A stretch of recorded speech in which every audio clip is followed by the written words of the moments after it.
In 2019, I made the decision to leave my hometown of Toronto, Canada, to move to Medellin, Colombia. And it has been the biggest decision I've ever made for my entire life. And I'm actually going to explain to you about why I left Canada to move to a country like Colombia. Because truthfully, most people do the opposite, right? They'll leave a third world country and try and go to a first world country to start a new life and look for new opportunities. And I did the exact opposite. So let me explain to you why I left. So this story actually dated back all the way to 2017. At the time, I had just finished my master's degree in business entrepreneurship, and I knew I wanted to be an entrepreneur, and I knew I wanted to take over the world. So I was this very young and ambitious entrepreneur. And all I knew is that I'm gonna be the best entrepreneur in the world. I'm gonna go figure everything out. So first thing I did when I got to Toronto, which was I was studying in a university 3 hours away, so I came back to my hometown.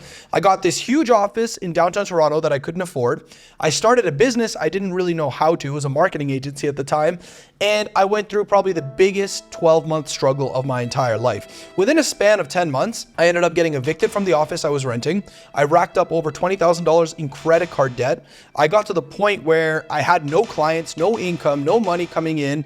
And yeah, things got pretty rough. And I don't even want to focus on that too much, but I wanted to kind of paint that picture for you of what was going on in my life at the time. Then, after about all those, like that full 12 months of hell, I finally figured it out to a certain degree. I'll never forget, after I went through it all, I set a goal for myself and I said, okay, now that I know how to get clients and run an online business, my goal is just to get myself to zero, clear the debts, live a better life, go from there. So that's exactly what I did. And I'll never forget, I was hanging out with a friend after that whole year of, treachery in my life, for a lack of better words. And I was talking with a friend and he said, hey, Sarim, you should probably consider going on a vacation or something. And I said, why? He's like, dude, you had a really, really tough 12 months. Like, I was hanging out with him. We were hanging out in my apartment, my brother's apartment. And yeah, he was just saying, like, why don't we go somewhere? I'm down to hit a vacation with you. So I said, okay, like, where do you want to go? I didn't have a lot of money at the time, like barely. I had like $300-400 to my name, but he was very adamant about it. He said, we should definitely go. So I said, fine. So I wanted to go somewhere cheap and somewhere where I could just have a lot of fun. And in my mind was Brazil. I don't know why, I really wanted to go to Brazil. So he actually, we've pulled out my brother's globe. I'll never forget this. And he pulled it out and he said, let's just spin this and let's just go to the country wherever it takes us. So I said, all right, you know what? Let's do it.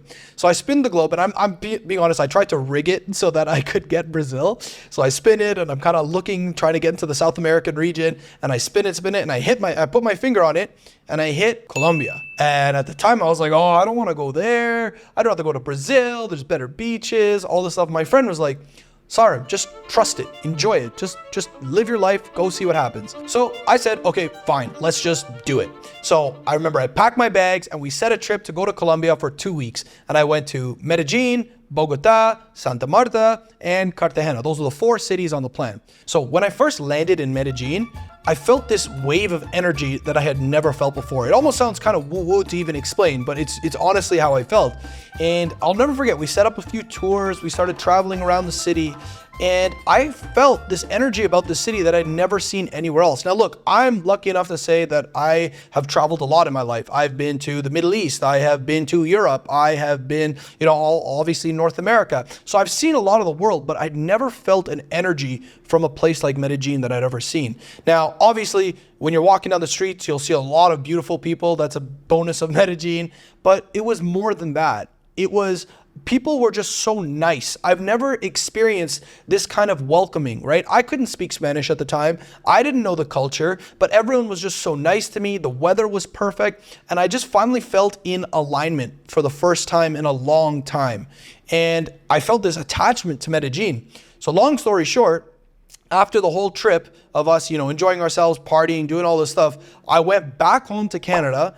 And I just told myself, I'll never forget, I wrote on a whiteboard, I said, we're going back to Medellin in 6 months or less. And I put that on my board and I basically organized an entire plan to relocate my life to Medellin. Now, at the time, my plan was to only go live in Medellin for 3 months, come back, and that would be the end of it. That was my entire goal, right? Because Canadian winters are really, really tough. So all I wanted to do was just leave Toronto for the winter and then come back in the summer when it's warm again, and then just kind of, get back to my routine in my life. So I ended up getting on a plane. I'll never forget, it was November when I booked the flight officially. I had the money. I set up my business in the way that I could live and work in Medellin, and it was the best day of my life. Like, I booked that flight. I didn't know anybody in Medellin. I didn't know anybody in Colombia. It was just a whole new experience for me.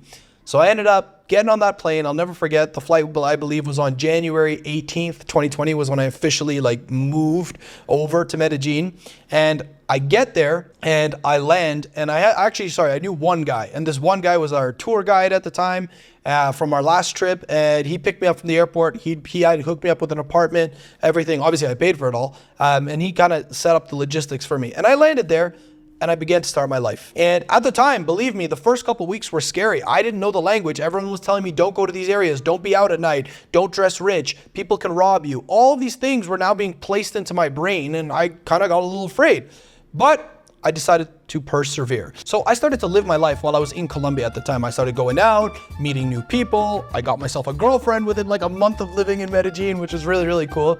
And then all of a sudden, everything came to an immediate halt. After being in Medellin for 2 months, I was actually planning on getting on my flight back, everything like that. And I get an email from Air Canada saying, "Hello, Mr. Sarim. Due to the pandemic that's just happened, all flights have been canceled and your flight is indefinitely closed getting back to Canada." So I literally could not have even made it back to Canada. There were no more flights. I was done. I was out of the equation. I was stuck in a country where I barely knew anybody, did not know the language, did not know the culture, and everyone telling me it's a super dangerous place. Now, obviously, that would create some tension, for a lack of better words. But I said, you know what? Let's go with it. So thankfully, my girlfriend at the time, what she did was she invited me over to her house, and she said, you know what?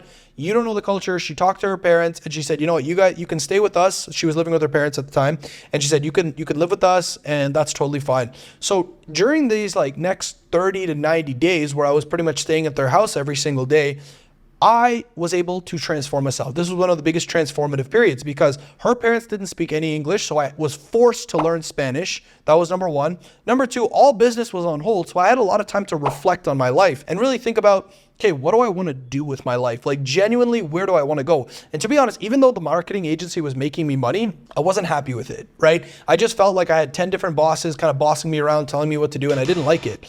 So during this time, I had a 30 to about 90-day period where I was learning Spanish and building an entirely new business model.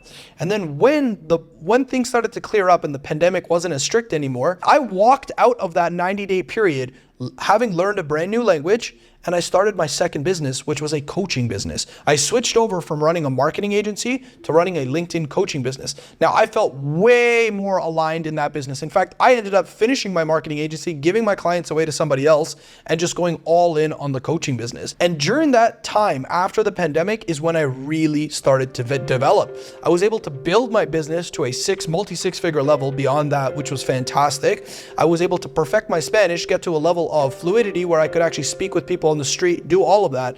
And I was able to do that within the first couple of years after the pandemic while being in Medellin. And now, looking back at this, I don't think I would have been here, right? There's no way I would have learned Spanish living in Canada for this long. There's no way I would have built my business to this level, right? Because the thing is, I was in isolation, right? I was literally isolated from my friends, my family, the entire world for months. And all I had to do was think. I actually had to fight some demons in my brain. I had to figure out ideas. I had to figure out where I wanted the direction of my life to go.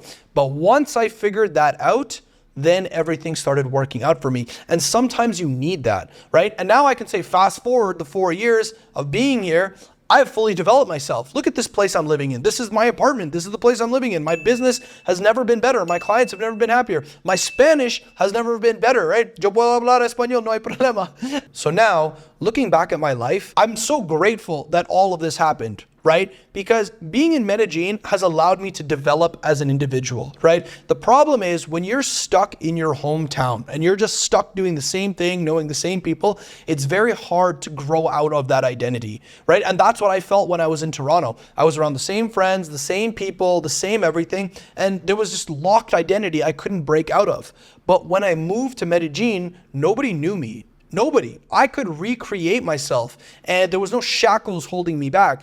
And it was so easy to recreate myself. It was so much easier to build a new business with a fresh start. It was so much easier to learn a brand new language when you're fully immersed in the environment. It was so much easier to build my body and get physically stronger working in a gym with a personal trainer, right? So there was so many benefits that I was able to just do when I was in Colombia that I wouldn't have been able to do if I was stuck in my hometown of Toronto.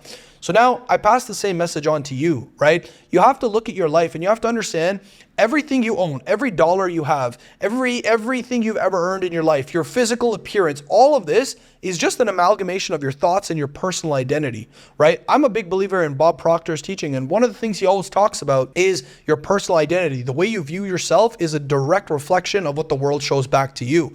So if you're not where you are right now, you have to change your internal identity. And that's what I realized too. When I moved from Toronto to Medellin, I was able to change my identity very fluidly, and that was able to bring me to where I am today. So now, like I said, I have this beautiful apartment, I have this beautiful life here in Medellin. I can go back and forth between now here in Toronto. Everything is great, but I wouldn't have been able to achieve this if I didn't take that jump. And I'm telling you to do the same. Take that jump in your life, make that move, and I promise you, you will live much better. It worked for me, and I'm sure it'll work for you too. That's it for today, ladies and gentlemen. Don't forget to like and subscribe.